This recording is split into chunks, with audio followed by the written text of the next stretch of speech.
you're here in Conquer Local Academy because you want to grow your agency. And we're now in season 2. And if you are new to Conquer Local Academy, then you know that we are providing the tools and software and systems and processes from people who have actually done it. We've got a number of 7-figure agency owners here. Now we're in a perfect storm because of the economy, because of all these businesses that are moving into digital. And today we brought Marshall Silver, my buddy, who is, in my opinion, the best salesperson in the world, but you don't have to take my opinion. This guy has sold $250 million of products. That's an old banner, by the way. It's over $500 million at this point. Wow. I need to upgrade my graphics, I do. And we know that even with amazing tools like the Vendasta platform or Builderall that we can use to be able to help businesses in digital and get more leads and drive traffic, you still have to be able to close the deal. You still have to be able to know what to say when you're talking to that business owner. So when you've chosen that lighthouse, so let's say you deal with real estate agents, or you've chosen your lighthouse to be chiropractors, what then do you say when you have them on the phone or you're meeting with them in person? We're going to talk about what happens today in that meeting. Now, before we get started, let me know how many Conquer Local sessions have you been to? Let me know in the chat.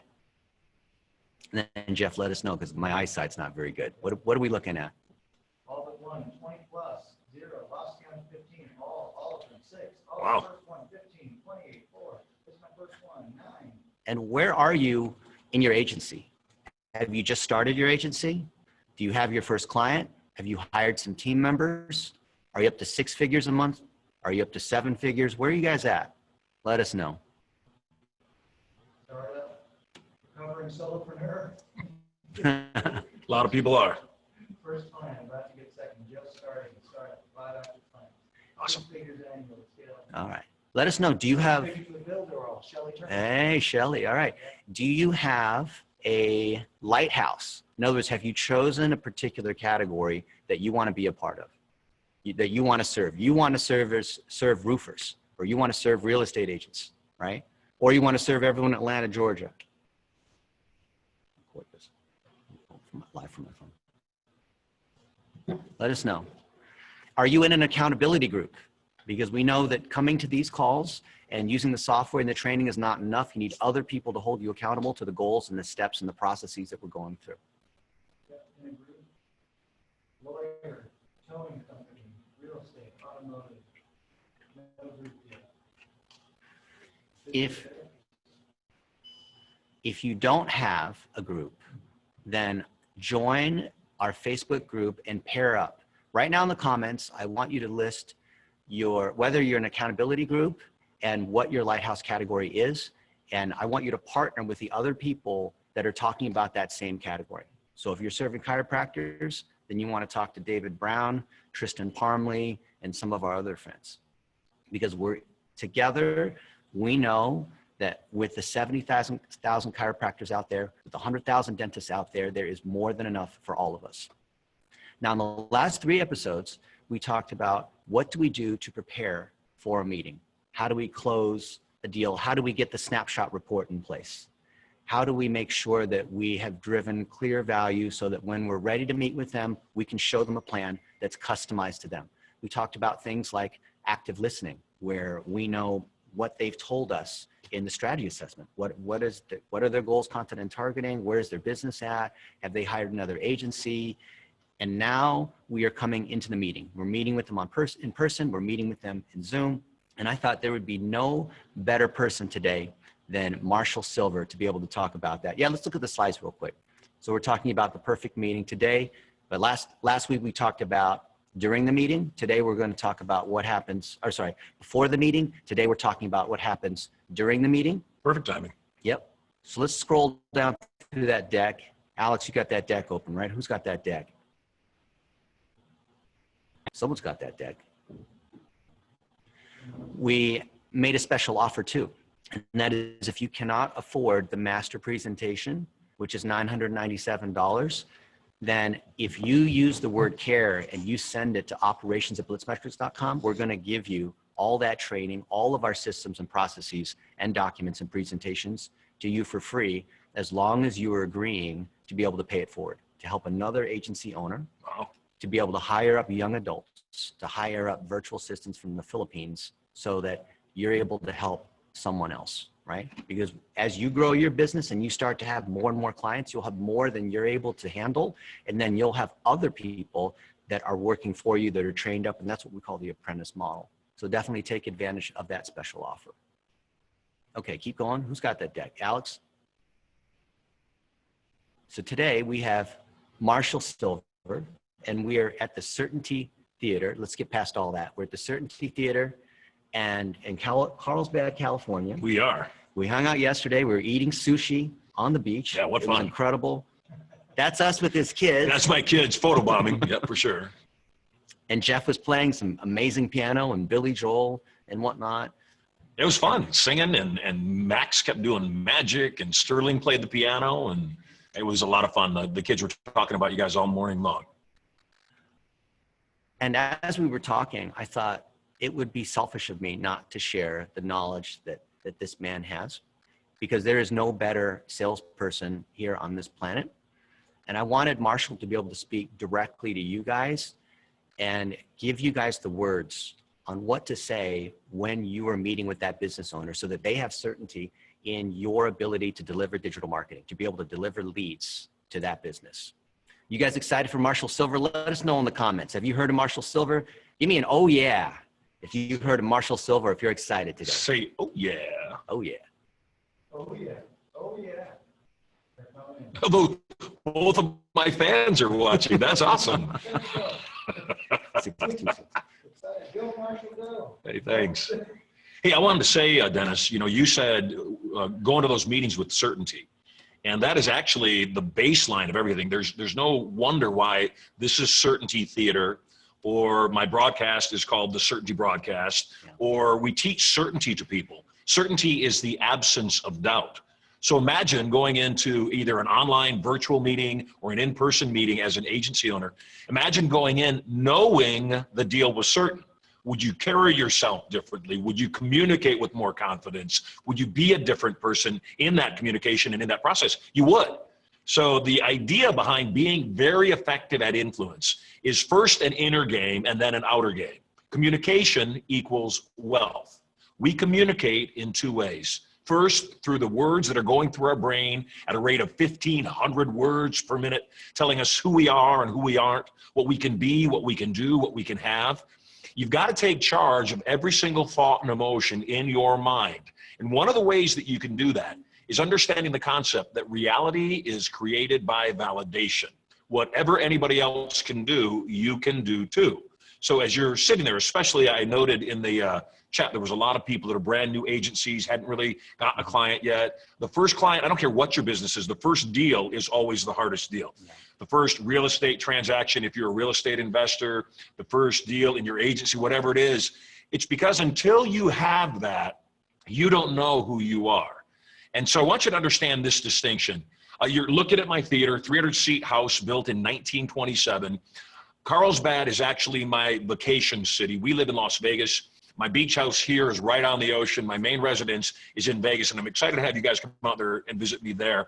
It's called Prosperity Palace. It's 17,000 square feet, sits on an acre and a half. And the thing that I know is that inside of my brain, even when I was a kid, when I was born into a home that had no running water, no electricity, we had no phone, often we had little, sometimes no food. I have 10 brothers and sisters, 10 siblings. Twice my family was homeless. We were homeless in the midst of a cold Michigan winter, and the local community came together and said, this family's gonna die if they don't find enclosure. And they renovated a chicken coop, and we lived in the chicken coop for I'm glad you're laughing about the fact that we lived in the chicken coop. I appreciate you enjoying my suffering. We lived in the chicken coop for 4 years. It had running water, it had electricity, and other than clucking when I get happy, no adverse side effects. Except even as a kid, from a very young age, I knew that we are in total control of our thoughts and emotions. We get to choose what we think. And early on, I made the decision that I was a multi-millionaire, even if the money had not yet been deposited in my bank account. And today, obviously, we can bring the money out. I see you got loads of money all over. I like your environment. We could bring the money out. We could lay the cash on the table. We could count through millions of dollars, and I can show you that, yes, indeed, I'm a multi-millionaire. The thing of it is, though, is I was always a multi-millionaire. Even when I was living in that home with no running water, no electricity, no phone, even when we were living in the chicken coop, I was always a multimillionaire whose money had not yet been deposited in my bank account. So the key is, you've got to ask yourself the question, who were you on the day that you were born? Were you a person that was going to struggle for success, or were you a successful person that simply needed to let that unfold? You need to decide in this podcast, in this broadcast right now, during this program, you need to decide that you are a 7-figure, 8-figure, 9-figure agency right now. Because when you decide who you are, it determines what you do. When you are a 7 or 8 or 9 or even 10-figure agency, you look at things differently. You say, you know, a 9-figure agency wouldn't waste their time on that thing. A 10-figure agency wouldn't, you know, squabble over dimes to pick up pennies. They would just say no. A 7 or 8 or 9-figure agency would be fearless. You would walk into a meeting, you would enter into a presentation with not just confidence and certainty, you'd have a little bit of swagger to you. You'd have a little bit of attitude to you. And that attitude would be conveyed to the other people. I told you communication equals wealth. Internal communication is that 1,500 words per minute. You got to take that. You got to take charge of that. Once you've taken charge of that, the other side of communication is where you get your money. Everything that you don't have, that you want, you're going to get from other people. So it's these relationships that matter. It's these relationships that matter. It's the relationships you have with your customers, with your team, with your family, with your God. And when you communicate in such a way that you are fun to say yes to, since what you send out, you get back. When you are fun to say yes to, the world will say yes to you more. So, you know, during this broadcast, you said you want to talk about kind of some things to think about when you're in the presentation. Yeah. So first thing I want you to understand, and if you're taking notes, God bless you, take lots of notes. And if you're not taking notes, get out of here. Why are you even here? Go away. It's useless. Take notes. So the first note I want you to take, I want you to write down a term. And the term I want you to write down is called the persuasion equation. I'm a hypnotist. You know that. I have an unfair advantage. In fact, you met my wife yesterday, beautiful young woman, 24 years younger than me. So if there was ever any doubt of how good a hypnotist I am, you met my wife. And so I have an unfair advantage. I understand how the mind works. All buying decisions, all decisions to buy are based first on emotion and then backed up with logic. Since our subconscious mind is our emotional mind, what that means is all buying decisions are based first subconsciously and then backed up consciously. Sometimes people make a mistake and they attempt to sell on logic first. And sometimes you will, hyper-logical people will respond to that. Most people don't. Most people need to feel an emotional tug towards something, and then they logically back up the reason and justify the reasons they can have it. I know that in the persuasion equation, the first step that we must do is we must gain rapport. People must know, like, and trust us. If there's no trust, there's no sale. So the first thing we do is we establish rapport. How is rapport established? In a bunch of ways. Number one, people tend to like people they can identify with. We tend to like people that we believe are like us. Again, I'm an ordinary guy. You know, I don't talk to you about my theater or my 17,000 square foot home in Las Vegas, or my house on the beach here, or my Rolls Royce, or my private jets. I don't tell you about any of those things to impress you with me. It will be very clear to you very shortly, I'm already very impressed with myself. The reason I tell you this, is I am an ordinary human being. I am not better than you. In fact, you're better than I am for sure. You're all that I am and way more, because you can start right here at this level of what Dennis and I are teaching you right now, and you can take it to the next level. The first thing, though, is you've got to gain rapport. And rapport means they know, like, and trust you. They can identify with you. They know that you have their best interests in their hands. And so one of the things that happens for new agency owners seeking to get their first client is they have a certain desperation. And you've got to let go of that desperation. Whatever it takes in your own mind, you've got to decide that that one deal won't kill you, that you can take it or leave it. This one, I don't need this one deal. I would love to serve you, yet if you don't decide to work with me, it's okay. No water on a duck's back, it's gone. Once you have that neediness gone, what's the word I'm looking for? When you can smell that, it's poison. Yes. Right? When agencies come, you know they're desperate. Desperation, that's the word I was looking for. That word is so far away from my vocabulary, I couldn't even find it. So once the desperation is gone, what happens is you gain rapport, and I want you to write this down. Be interested rather than interesting. What do I mean by that? It's not about you, it's about them. So don't make it about you. Don't let them know how great you are. Ask them more questions. We tend to think we're in a good relationship with somebody when we like ourselves when we're in their presence. And people like to talk about themselves. So the more you're asking them questions about them, rather than trying to tout yourself and puff your own chest and make you look like all that, the more likely it is they'll think you're all that. They'll go, man, I don't know what it is. I sure liked her, or I sure liked him. After you've gained rapport, and this is the point that most people miss out on altogether, second step of the persuasion equation is you must elicit their outcome. You know, we were on a phone call the other day with a pretty big vendor, with somebody that I would love to do business with.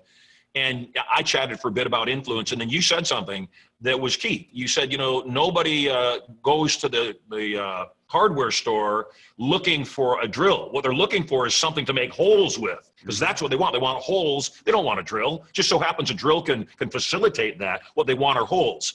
And so you must elicit their outcome. Find out what it is they want, because your job is to frame what they want to look like what you're selling. So you take what they want, put the frame around it, around what you're selling, and what you're selling now looks like what they want. And when you can do that, then it's natural. They say, hey, I want this. You say, oh, by the way, I brought you this. And they go, oh, yeah, that's this. And then they buy. So number one, elicit outcome. Number two, number one, gain rapport. Number two, elicit outcome. Find out what it is they want. When you're eliciting outcome, be very careful to listen for the jargon, the semantics that they use. If someone is shopping for a home, don't call it a house. There's a distinction. They're different. Same words. Yes, you got to use the exact same words, use the exact same tonality, use the exact same pacing. If they speak a little bit slower, slow down your delivery. If they speak a little faster, speed up your delivery. Use similar volume levels, use similar body positions. So mirror and match all that they're communicating back to themselves. They'll tend to like you that way.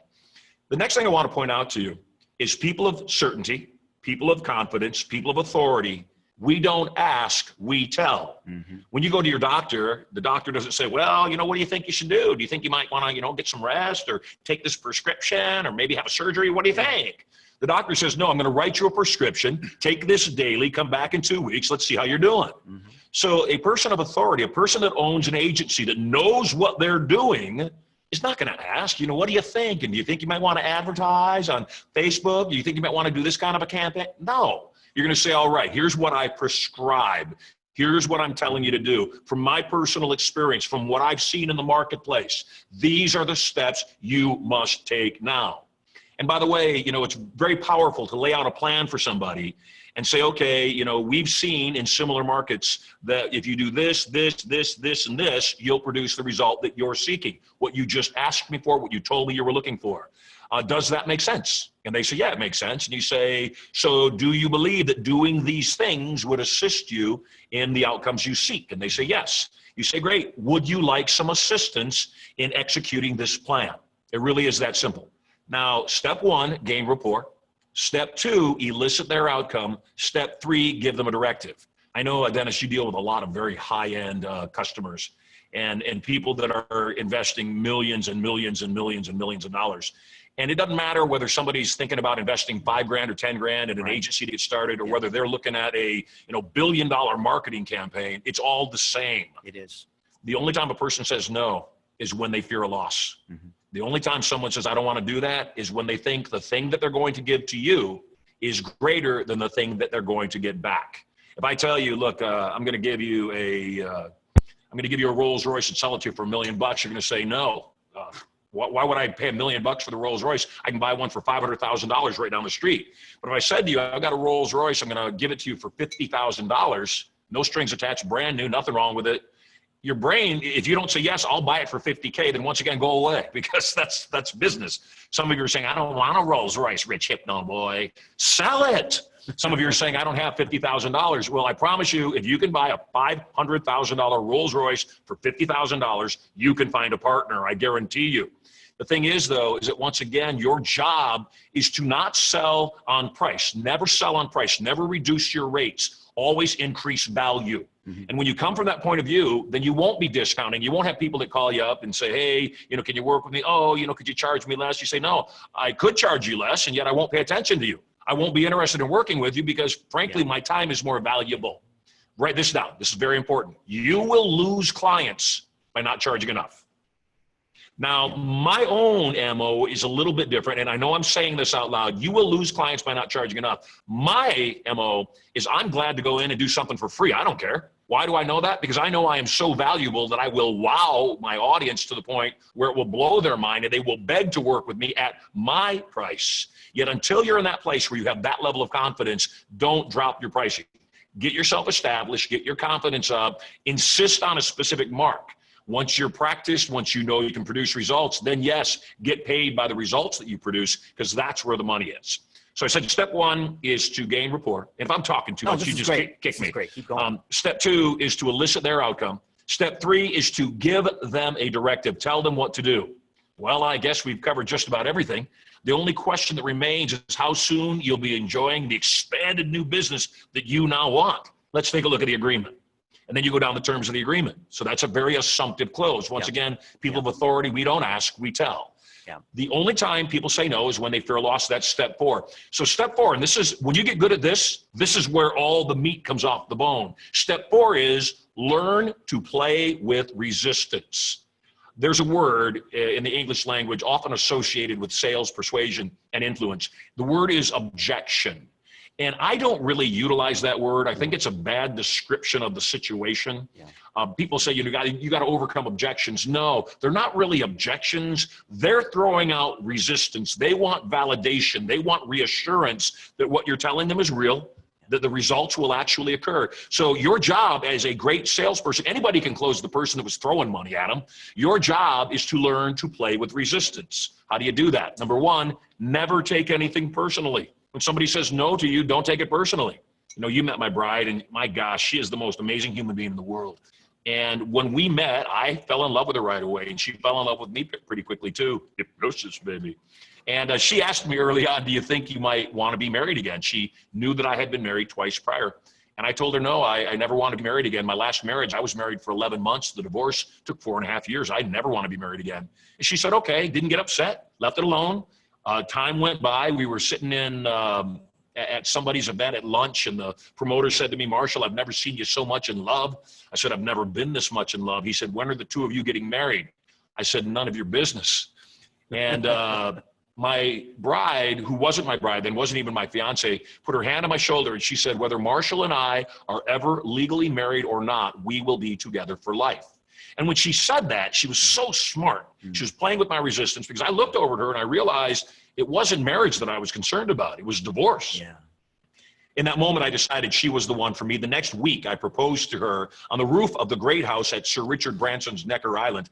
And today, you know, 14 years later, never been happier. She is the best decision I ever made. We've got 3 amazing children, all born at home in Prosperity Palace in Las Vegas, in the bathtub, via hypnosis. Some people would say they were conceived via hypnosis too, and I wouldn't argue with them. No drugs, no doctors, no pain. In fact, my wife had orgasms while she was giving birth. And you would think that would be a good thing, except if a woman has orgasms while she's giving birth, all she wants to do is give birth. So you might rethink that. You might rethink that. So step 4 is to play with the resistance. Don't take it personally, play with the resistance. And then step 5 in the persuasion equation, step 1, gain rapport. Step 2, elicit their outcome. Step 3, give them a directive. Should they resist? Step 4, play with their resistance. Step 5, give them another directive. Give it again and again in a different way. Keep coming back at that thing. Never take it personally. And know this, sometimes you won't get an account in the moment. And it's okay. You hold your marks. You don't drop your prices. You don't massively, concede things, because they may go with another agency. They may go with a cheaper agency. They may go with another agency, and the other agency may wreck it. It may be a train wreck. They may lose all their money, get no results out of it, and go, damn, I should have come to you first. And so always keep checking in with those prospects too. Even the people that said no, say, checking in, wondering how you're doing, seeing how things are working out. You'd be shocked how that follow-up ends up getting you more clients. Now, guys, you see how well Marshall speaks? Some of you might be thinking, well, I don't have that amazing radio hypnotist kind of voice. I don't have Come to my seminar. I don't have that charismatic sort of personality. But yesterday, we were looking at one of his longtime students from 30-some years ago, when he was like 14 or something. He was 14. And this guy, AJ, he's a great speaker. He's made millions of dollars, but he doesn't have the kind of polish that Marshall has. What advice do you have for people that might be thinking, I don't have that level of charisma and power. How am I able to sell or become more like you? You know, I like that you said that, and thank you for the compliment, by the way. I have not always thought that I was polished. Well, now I do, but I've not always thought I was Daddy polished. Warbucks. Exactly. Now I'm Polish. I'm half Polish, actually.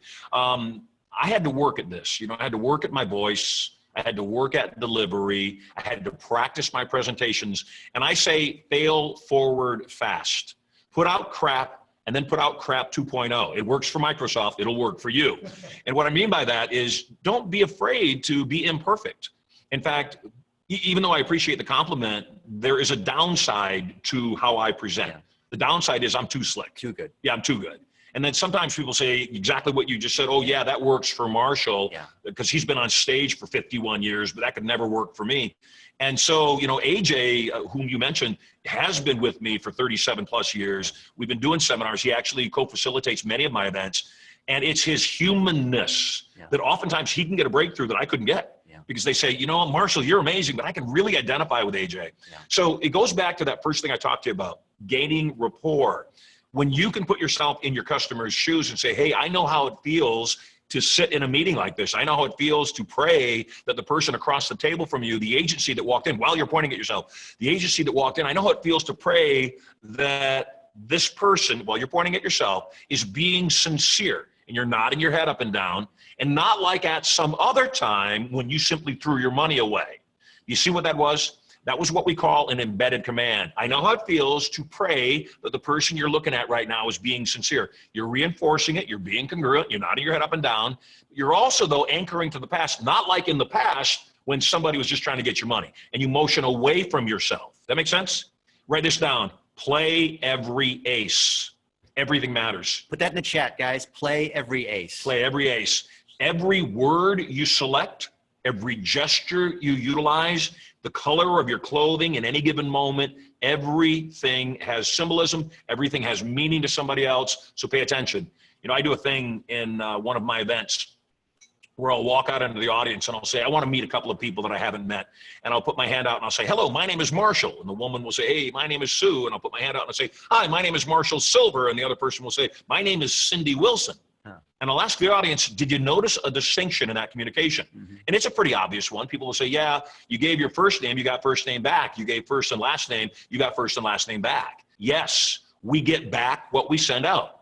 So once again, I want to come back to that concept that if you are not getting yeses, you got to put yourself in a state where you're fun to say yes to. And by the way, the whole persuasion equation, everything about influence is putting the other person in a yes state. And what I mean by that is avoid questions that are fun to say no to. Avoid questions that could even be said no to. If you watch any of my presentations, there's a presentation online called The Missing Piece to Millions. And if you want to see a really cool piece of influence, MP, the number 2, the letter M.com, mp2m.com/webinar. Watch the presentation, 90 minutes, totally free, great training. And you'll see me do everything that I'm talking about here. One of the first things that I do when I walk into the webinar, and it's at my home in Vegas, so you'll get a chance to tour Prosperity Palace, is I ask the audience, I say, who here wants more money? Put your hand up, say, oh yeah. Oh yeah. Easy question to say yes to, right? And then I'll ask a series of other questions that I say, you know, if this is true, say, oh yeah, and everybody put your hand up. They start laughing at me because it's fun to say yes to. The final question I ask is, who here thinks that I am going to try to sell you something? Put your hand up, say, oh yeah. And the whole studio audience, of course, puts their hand up, says, oh yeah. Which brings me to the next point. Never apologize for selling. When someone says, oh, you're just trying to sell me something, I say to them, of course I am. It's my job. It's good for me. It's good for you. It's good for the entire economy. Everybody wins. Never apologize for providing service. Never apologize for the fact that there is a price tag and investment for that service. It is good for you. It is good for me. It's good for the entire economy. Everybody wins. Amen. Guys, do you have questions for Marshall here? What an incredible opportunity to be able to have him. Because if you want to have him for a private day, that's $50,000. It is. I see the first question. The answer is briefs.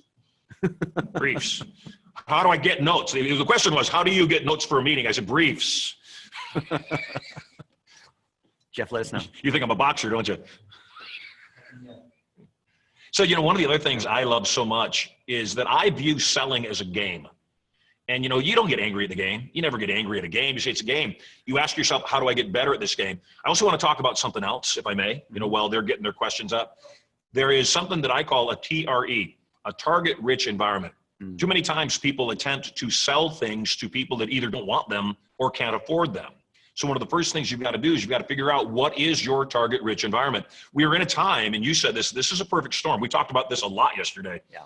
We're in a perfect storm in that we've got tons of brick and mortar businesses that were caught unaware. I know I was in my business in March. 95% of my business was live events. Why? Because I like live events. Why? Because I can stand on a stage and make a couple $1 million in 2.5 days. Why would I do anything different? The challenge is, obviously, we were stopped from having live events cold instantly. Yeah. And so it took me a few months. We're about to do one of our first virtual events, and we're also putting everything, all of our content online so it can be delivered digitally. There's a lot of people, though, that are brick and mortar type of businesses or businesses that are used to doing, you know, business in person. They're unaware right now, and you need to help them make that transition. You need to give them the game plan. You need to lay it out for them, because right now they are terrified. So what is a target-rich environment? A target-rich environment is a would and could. So if I've got, as an example, a retail dress store, a fairly mid-sized retail dress store, maybe the owner was making $250,000, $300,000 a year through her retail dress store, and then it stopped overnight. Right. Couldn't have people in the store for 3 months. Now limited people in the store, can only have 5 or 10 or 20 at a time. That person that has that retail dress store may have never done anything online because they never needed to. Maybe they're in their 50s or their 60s and they're not really internet or technology savvy. Like me, I'm not really technology savvy. Luckily, my wife is much younger. The thing about it is, though, you can go to that person and say, hey, by the way, I've built an entire site for you. We can roll this thing out tomorrow. We can start, you know, sending emails out. I've written an email campaign for you, and we can start getting customers, getting business that's all found business. I won't charge you a dime for what I'm providing for you. I know that your markup is 100%. Wholesale is 50% of the retail cost. All I want is 20% of each sale. It's found money for you. Would you be willing to do that? Anytime somebody comes to me with a percentage deal, I'm all over it. There's no risk to that. Everybody wins. And if you can actually produce the result, like I said, that's always the deal that I take, given the choice. Rather than pay me up front, I'll take a percentage because I know I'm going to produce the result. When you get to that place, the world's your oyster. Amen. Jeff. I got a couple questions. Somebody says, Wendy Navarro says, when do you feel like you broke through into your sweet spot? Wendy, be more specific about what we're talking about. That's kind of an open question. Yeah. So which sweet spot are we talking about? Shall I move on? Yeah. And I'll come back to that. Wendy, please be more specific, which, by the way, that is a really good thing. If somebody is giving you information, it is okay to elicit refinement. Say, could you be more specific with that? Because Wendy may be asking about just life in general, or she may be asking about sales specifically. And so I might go up, fire off and think I know what she's talking about and answer a question she doesn't care about. So once again, it comes back to that thing of being interested, making it about them rather than being interesting, which makes it about you. All right, we got another one. Ty says, who are the mentors you learned from? Good question. I grew up in rural Michigan, and so we were in the middle of the woods. I mean, there was nobody. My closest neighbor was over a mile away. And we ran out of money in Michigan. And in Michigan, in the rural areas, the houses are heated by oil. And you have these big oil vats, these big oil holding canisters in the basement of the homes. And so in the winter, the oil company comes and fills up these canisters, these tanks, and you use that to heat the house. And if you don't pay for it the next year, because you can't pay for it, you don't have any money, the next year they'll fill them up one more time. And if you can't pay for 2 years in a row, they won't give you any more oil, which means you'll die in a Michigan winter. Yeah. And so after 2 years of that, my mother knew we were going to die. We moved to San Diego. And I was 14 years old. I was the male head of household at that point. And when we landed in San Diego, I got a job 2 days after we landed in the local magic shop. I was 14 years old, working in the magic shop. He had me actually working in a Sears store, selling magic across the counter in a kiosk. And the guy that owned the magic shop, Chuck Martinez, also owned a costume shop, kitty corner from the magic shop. Now, you're way too young to remember this, and certainly almost everybody else watching this is too young. In the olden days, when Halloween would come along, you would go to a costume shop and you would rent a costume. You'd rent the costume, you'd go to the party, and after the party, you bring the costume back. Well, that's all well and good. The challenge is the only time the costume shop ever did any substantial business was 2 weeks before Halloween. The challenge was, though, the mindset was that you had to be in business all year long, 52 weeks, so that people would know where to go during those 2 weeks. Chuck Martinez was doing business at Christmas time with these magic kiosks where he would sell magic tricks, and he knew the buyers at the Sears store. And so prior to Halloween, in 1 year, he asked the buyer, he said, hey, I've got these really cool high-end Halloween masks, Star Wars time. He said, would you be interested in buying these masks? And the buyer said, I don't want to buy the masks because if we don't sell them, we'll be stuck with them and they're too expensive. Chuck had a massive idea. He said, hey, September 30th, your garden department shuts down and nothing is in that space through all the winter. Would you be willing to let me set up a Halloween store in the garden department for the month of October? They said, sure, why not? It was an empty space. And he changed Halloween forever. Now that's how Halloween operates. During the month of October, they go out and they find an empty big box, some store that's not being used. They rent it out for 30 days. They do massive business, except their overhead is just, this 30 days and doesn't extend. So I watched him. I was 14 when I started working for him. He came up with the Halloween shop idea when I was 17. And I watched him go from fairly broke, barely getting by guy to being worth $50 million in the course of 5 years. And, it was very solid on my mind, very impressionable for me during that time, that I realized that we are all of us, you, me, all of us. I used to say one idea away from $1 million, and I realized that's not true. You've got Mark and Sergey and Larry and Uber. We are one idea away from $1 billion in this market. And so what I want you to do is, once again, get back to certainty and know that you have that $1 billion dollar idea in your brain. It's there. And it is certainly there. Even if you don't know what it is, just be certain that it's there and constantly be looking for it. Before I met my one true wife, I had a different means of looking for a woman in my life. And when I had gone through the divorce that took 4.5 years after being married 11 months, I came back to God and I said, God, I want to do this differently. Find me someone kind. I just don't want to fight anymore. I just want someone with zero drama. And, it's the same thing about money. You got to start looking at it differently and say, if you're struggling right now and you're not getting what you want on a consistent basis, you're asking the wrong questions. And usually the questions have to do with what you want rather than what the marketplace needs. Agency owners, I want you to be so excited right now. You are in the right place at the right time. You're with the right person. You know that. You're certain of that. And just be certain that there's an endless need right now for digital agencies. There is a massive amount of hunger in the marketplace for people that are scared. They don't know where to turn. They probably have some money saved because they were smart business people for a long time. They need you badly. And so be certain of that and let that be the turning point for you. Let that be the magical moment that you say, okay, I'm certain this is my career, what I'm supposed to be doing. And before we jump to the next question, I just want to add, and I realize, again, I'm babbling. If I'm babbling too much and your audience is going to sleep on me, you just give me a kick underneath the camera. One of the things that I want to point out is there are so many ways to make $1 million or even $1 billion. You've got to find what you love. This week, I hired a new video person in charge of video and graphics and arts at our company. And already the stuff I've seen, Chris, has been beautiful. I just want to compliment you. Chris is fantastic. I had doubt on the lighting on that yesterday, and I saw what you did, and it was beautiful. And so one of the things you got to do is sometimes success is about surrender. Sometimes success is about letting other people do their thing. Even when you think you know better, you say, you know what, I'm just going to let it be. I'm going to step back and, maybe I don't know. And a powerful, powerful person is able to surrender and say, maybe I don't know. We were chatting about things. And I think the second thing, Dennis, is know your strengths. Know what you're great at. Also know what you're not great at.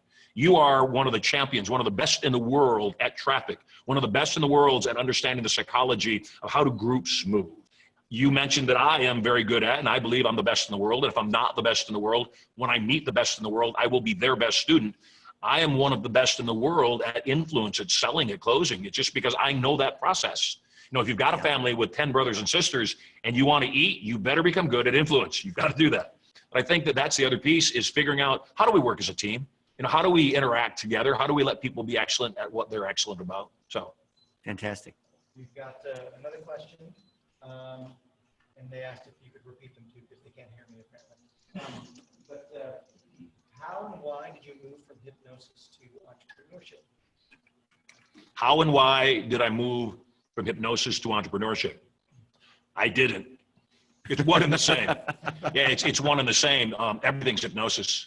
You know, I used to think that everything was hypnosis. Now I realize I was retired for a little while when my wife gave birth to Sterling, my son.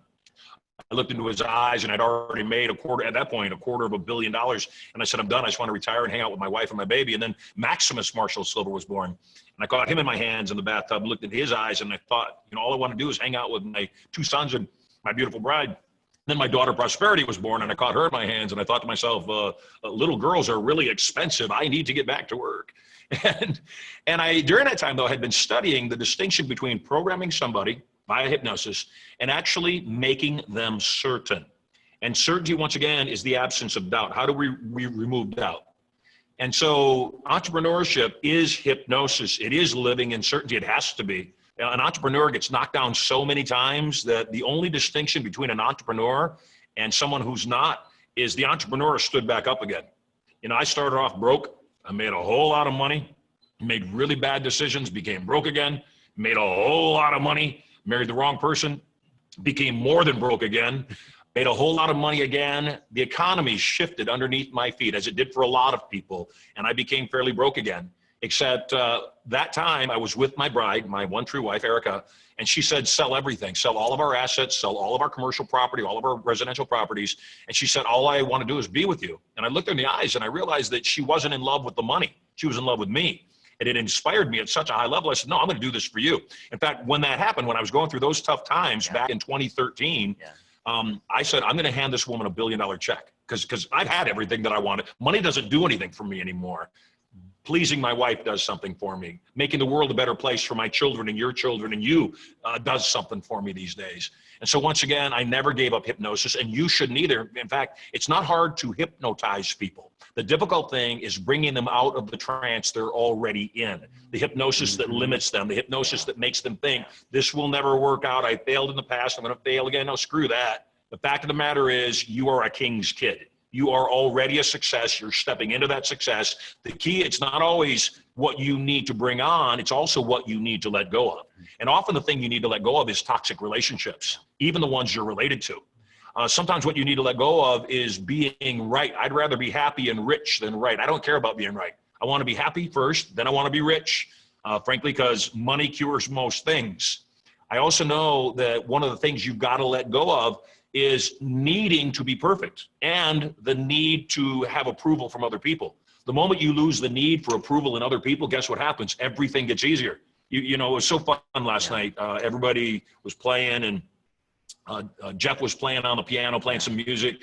My son, who's just started playing the piano, came in and played his bit, played a little bit, and then stood up, watched Jeff play a little bit, and then walked away to do, he was in the middle of a project, did his project.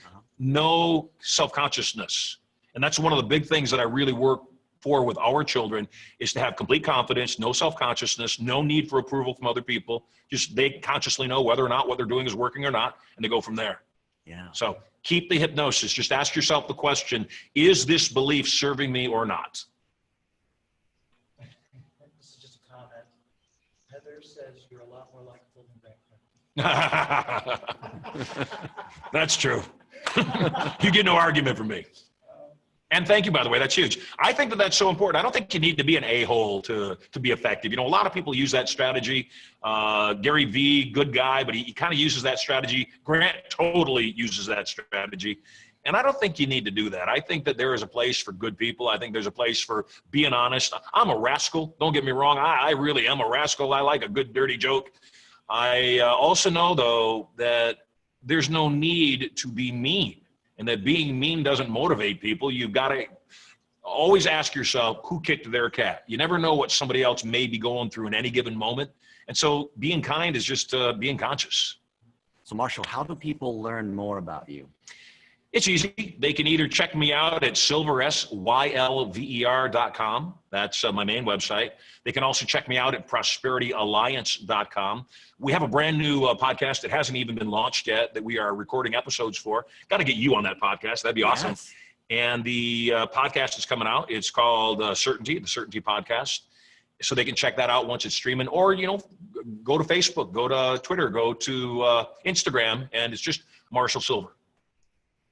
All right.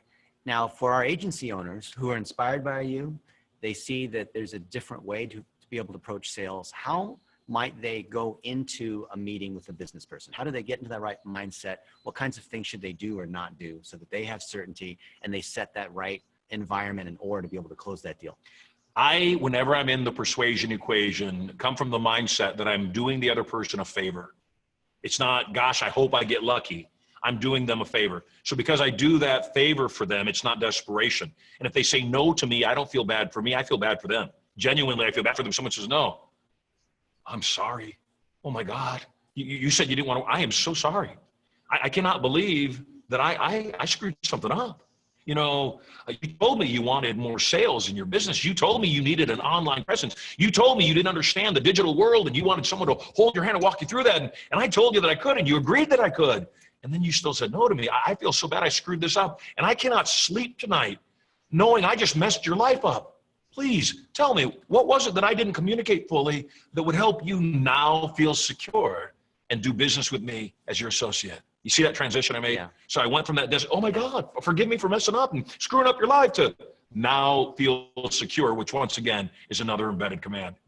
Yeah, I don't know how many people are on this. I know we had a lot of people on the Zoom, and I know you got tens of thousands of people that work with you in all niches, particularly in the agency niche. I'd like to give a gift if this is cool. Yes. We've got a virtual event coming up very soon, our first virtual Turning Point. The tickets to the Turning Point are normally $3,000. We haven't really settled in on what we're going to sell the virtual tickets for. I'd like to give the first 30 people who send an email. Is this cool? Stop me. Absolutely, please. I'd like to give the first 30 people who send an email to Lance, Lance, at certaintyinc.com. Send out an email to Lance at certaintyinc.com and simply put in the topic line, the subject line, Dennis, you sent me. And then in the body of the email, say, I want Turning Point. Dennis, you sent me in the subject line, I want Turning Point. And for the first, did I say 50? 30. 30, okay. Now I said 50. Now 50, now I can hold you to 50. Okay, I'll be committed. I know we're gonna get more than that. The first 50 people that send an email to Lance at certaintyinc.com, subject line, Dennis, you sent me, and I want Turning Point in the body of the email. I will give you, no matter what we charge everybody else for the virtual Turning Point, I will give you the virtual Turning Point totally free. My gift, our gift to you, just for being on this podcast. Isn't that incredible? Say amen in the chat. Amen, brother. Hallelujah. I can feel it.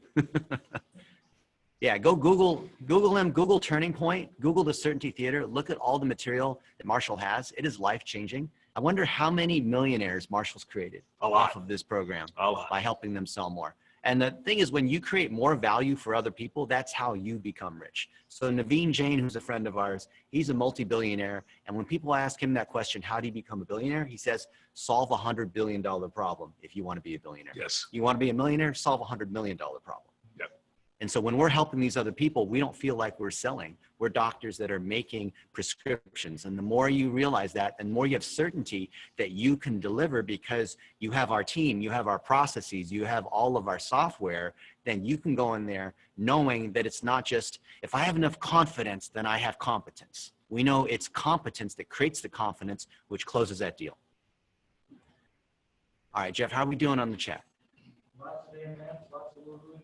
you're going to send that email to Lance at certaintyinc.com, subject line, Dennis, you sent me, and say that you want to come to Turning Point.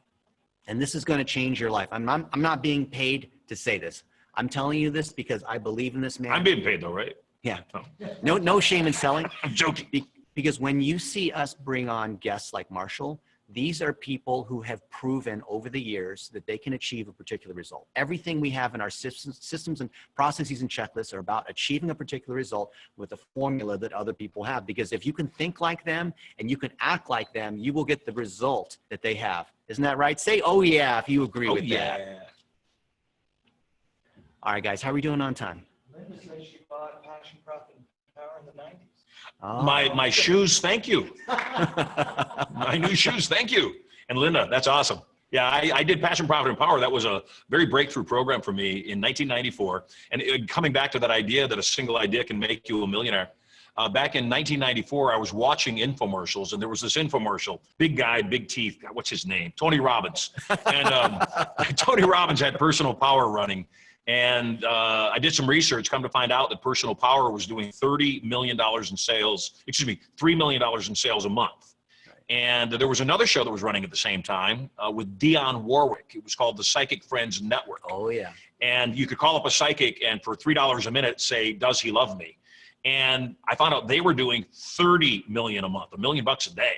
And I said, there is a product halfway between the personal development of Personal Power and the magic of the Psychic Friends Network. And I created a show called Passion, Profit, and Power. I had no money. I was fairly broke at the time. I took my last $10,000 and produced an infomercial. Now, to put it in perspective, Tony Robbins' infomercial, each time he did Personal Power, was $1 million budget. Mm-hmm. So I'm producing this little show, you know, in my little studio for 10 grand. My show, number one, bumped Personal Power off the air. We were doing such great conversions, they couldn't buy airtime. We could spend so much on the airtime because it was converting so well. And then the second thing is that $10,000 show in the first year did $120 million in sales. Netted me upwards of $20 million that year. Incredible. One idea. Yeah. You're just one funnel away. Yes. So thank you, Russell. Marshall, can you talk about your experience mentoring Russell Brunson? You know, Russell has seen a lot of my material, and I didn't mentor him directly. People copy a lot of what I do. If you watch anybody's presentation, there's very specific things inside of a sales presentation, like put them in a yes state at the very top of the presentation. Like a presentation shouldn't just go from stop to, you know, climax. A good presentation goes up and then it crashes. You go up and you say, okay, here's the downside. And you crash it. Then you go up again and you crash it hard. And you go up again and then you sell here. So if you watch most other people doing presentations these days, you will see stuff that, again, I've been doing this for 51 years. You'll see stuff that I've been doing for years and years and years. Why? Because it works. Amen. All right, everybody. Marshall Silver, amazing man. Send that email to lance@certaintyinc.com. Subject line, Dennis, you sent me, and say, I want to come to Turning Point. You got a good memory. Virtual Turning Point. I don't have an eidetic memory like some of your children do. Yes, no doubt. All right, guys. Let me know in the chat. Did you send the email? Let us know. What do you guys think? Oh, yeah. Give me an oh, yeah. Like the Kool-Aid guy busting through the wall. Remember exactly. I remember him. Guy? Yep. He was a pitcher. Oh, yeah, pitcher. Okay. All right, guys. Next week, we're going to talk about what do you do after a meeting.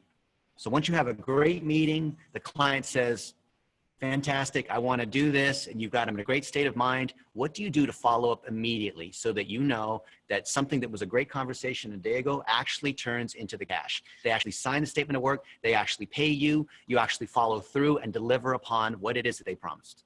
Avoid buyer's remorse. Yeah. And make sure that you re-engage. And we talked about this last night. Like the roses. Tell everyone yes. the thing with the roses. So we were talking about that. We sell a package, and certainly I'll offer it up to you at some point in your life. It is guaranteed. It's certain.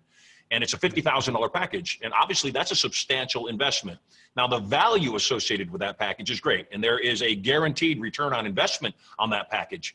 All that said though, it's still $50,000, and that's a lot of money. So we have a thing that we do that after people invest in our program, and they usually put down a deposit that you've usually got to move some money around to take care of an investment of that substance, they'll go home. And I know, because once again, you've got to put yourself in the mind of your buyers. You've got to be massively empathetic.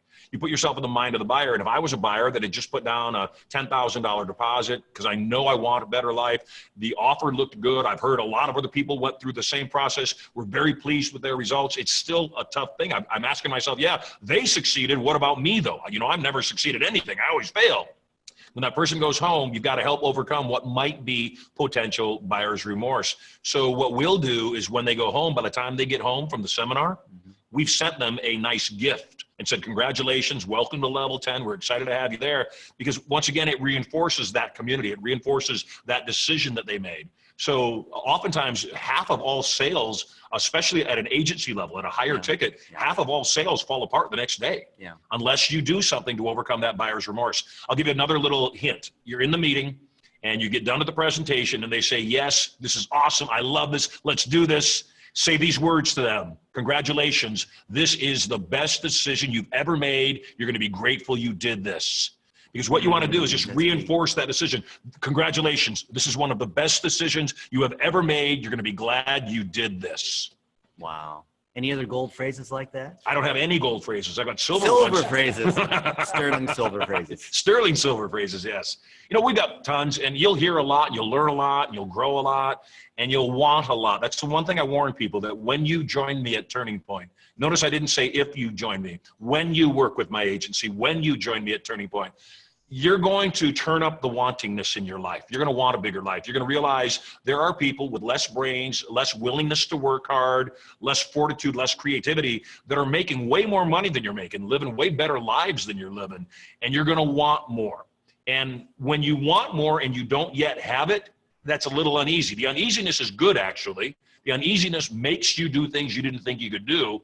You've got to learn how to savor the wanting as much as the having, yet you've got to be willing to let yourself be hungry to be more motivated to get your mojo back. So is that another little silver nugget? Fantastic. Tons and tons of free silver. Well, guys, it was awesome spending time with you. Have a good weekend, and we'll catch you in the group.